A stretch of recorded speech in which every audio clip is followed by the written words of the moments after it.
Alright, now I'm just going to get a few B-roll shots. So even though if the camera's not moving, I can still get some cool effects like doing racking focus. So obviously like something like this is in focus, but the background's not. So what I can do is just be out of focus and then go into focus and leave it there. And you can also go quicker. And you can reverse that as well. You can get your focus correct by peeping and then just focus out quickly. And you can also reverse that in film. Also you want to be careful not to shake the camera too much while you're doing that. Some other B-roll that I could get is maybe, showing the camera, even having the LCD popped open. I want to be in focus for that. So maybe my B-roll could be simply just grabbing here and opening. Maybe it's showing where the two seats are at in relation to everything else. So I could show that, make sure I'm in focus again. And for that too, what I can do is just maybe do some tilting shots, or I could do some panning shots, just kind of showing the whole room. So you want details and you also want big pictures as well. Just kind of showing everything. Alright, you can do some handheld stuff. That doesn't really make sense for something like this. Alright, maybe I would, if I had a character set up, maybe I could put them at the seat and show that, what I want to do is set the camera right behind them. And again, maybe like a pedestal, or not a pedestal, I'm sorry, but a tilting shot would make sense. I want to make sure I'm smooth when I do that. And a good way to do that, actually, is instead of using your hand to move things like this, sometimes it's kind of hard, instead you have a firm grip and then move your whole body. Okay. Now this is a great shot. It has a lot of depth to it, a lot of angles, a lot of lines, a lot of dynamic lights. So that works out pretty well. And if I were to flip this LCD around and get myself in focus, what I would want to do is make sure that, again, I'm using the rule of thirds. Maybe I would stand somewhere in this area, and to make sure I'm in focus, you can see the light's not the best on my face. So really what I should do is probably set up a key light over here on the right side. But maybe actually I'd want to be a little closer to the camera. I probably should just pedestal it up, but I don't really want to deal with that right now. But setting this up. Also, if this were to be an interview right now, I'm not sure if I'm in focus quite yet. I really should use the peeping. But one thing you can do is I could be this close, which is just fine. You can chop the head a little bit. That's okay. But if you chop the chin, that's not okay. You don't want to do that. So right here is just fine if you chop the head a little bit if you want to get it better. But this is really bad lighting for the most part. I am really underexposed, but the background there looks just fine. So one thing I could do is go to my ISO here. I don't think I can do it in camera. I have to pause it here. Alright, so now that my face is properly exposed, the background's much too bright. This is overexposure by 1. Also, it's kind of blowing out some areas of right here. It's just way too white. You don't really want that. So what I really should have done is set up a light over here on the right side, shining this part of my face, and let the other lights in the area kind of fill in this side of the face. So I would want to turn the ISO down on this.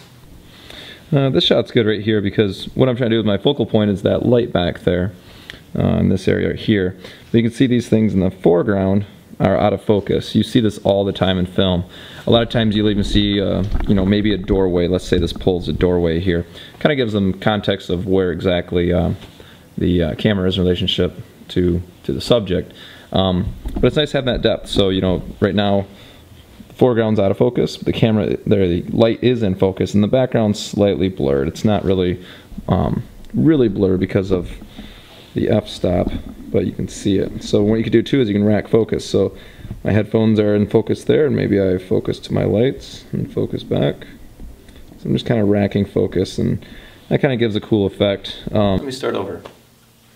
As you'll notice right now with the 2-shot showing both the interviewer and myself, the interviewee, we are not necessarily right on the rule of thirds, right on the cross points. However, the bottom sides of us is on the lower third, and our eyes should be about at the upper thirds.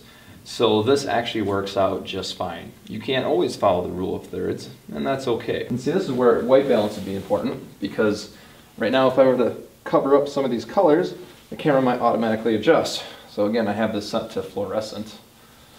And I'm going to sit down now and act like I'm speaking to you instead. And what I can do now is I can crop this film right here to make it so I only reach this far.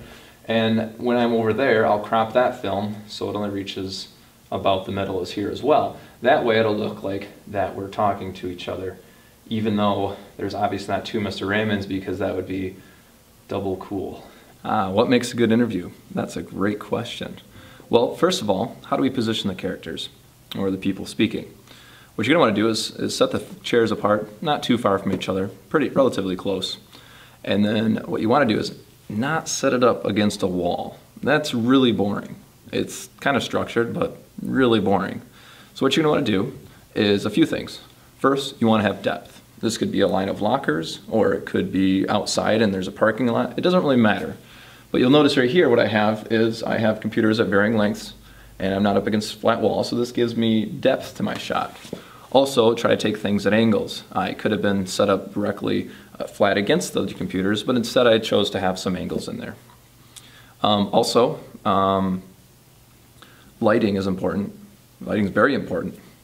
Over here I have my key light. You can see this side of my face is much brighter. And this side, I still have some light on my face, but it's just trying to fill in so you see some details on this side of my face. Where you position the camera, oh, and what I should say is, well, let me just start over instead, because we're gonna have to edit that out, I'm sure. Over here we have a key light. This is the brightest light. It fills in the face, it's the brighter side of my face. Okay, and over here we have a fill light. And this is just to add some details. If this is off, you would kind of see a line down my face and it wouldn't be very attractive. So we just kind of fill that side in. This light is not as powerful. Very important. And then lastly, 3-point lighting, what you'd have is a key light. Or I'm sorry, not a key light.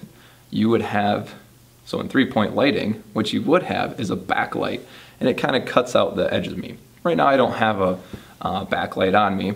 It would be great if I did. Instead, I chose to have an accent light. And what this does just adds a little more detail or interest to the background. What you'll notice is actually it's quite blurry. So we would say it has bokeh, and bokeh is Japanese for blur. So when you have some depth to your shot, I am very in focus right now, but the light back there is not in focus, and it makes it much more interesting. So that's another reason you have depth to your shot. You have layers of different focusing points.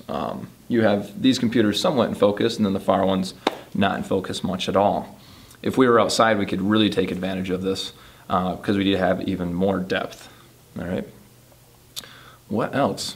Well, you will notice that I am sitting here, and rule of thirds. I have my eyes and nose would probably be right on the tic-tac-toe lines, and the reason I have my lead room on this side is because that's where my nose is pointing, all right? So that's that side. If I had it on this side, that would be awkward. And you'll also notice that I'm not staring right at the camera, because if I did, it would be a little awkward. I think maybe this is making you uncomfortable, I don't know. But it's not what you want to do. Instead of speaking directly at the audience, I speak at the interviewer. So basically what I'm saying right now, you could consider it is in quotations. Like if you were to write a paper, what I am saying is in quotations, and when the interviewer speaks directly at the camera, that would just be like writing your essay, things that aren't in quotations, if that makes sense.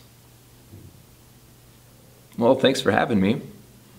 And I can record a few reaction shots right now because I only have one camera.